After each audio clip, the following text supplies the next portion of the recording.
In today's video, I'm going to teach you how to save chart in GoCharting. By the end, you'll know exactly how to lock in your current workspace, indicators, drawings, timeframes, and all, so you can return to it any time without rebuilding it from scratch. Start with the chart you want to preserve already open, complete with every indicator, drawing, and setting arranged the way you like.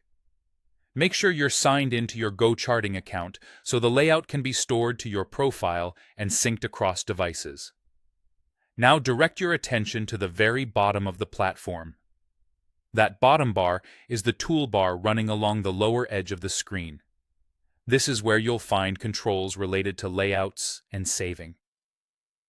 Look for the Save option, typically shown as a disk icon, or a menu labeled Save Charts or Save Layout.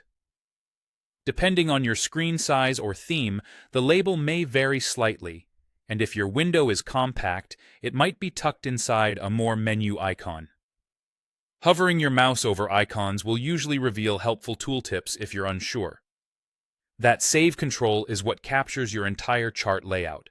In GoCharting, a layout isn't just the symbol on your screen, it's the complete workspace. Your chosen charts, indicators, drawings, positions, and all associated settings. Think of it as a snapshot of your trading environment. Click the Save button to open the Save options. From the menu that appears, choose Save as New Layout. Using Save as New Layout is the safest way to create a fresh copy, so you don't accidentally overwrite any existing setups you might want to keep. You'll see a prompt asking you to name your layout. Give it a clear, descriptive title that will make sense later.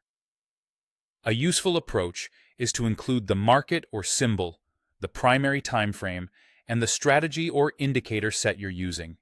For example, something like BTC 1H Breakout Setup or Nifty Daily Swing Layout. Adding the date can also help if you plan to keep versions. Once you've typed the name, confirm to complete the save. That's it. GoCharting will store this layout in your account so you can recall it later. The next time you sign in, whether on the same device or a different one, you'll be able to open this layout and your workspace will load exactly as you saved it. If you update your chart in the future, you can repeat this process to save your changes under the same name or create another new layout to track different versions. With these steps, you'll never lose a setup you've carefully built. Thanks for watching, and happy charting!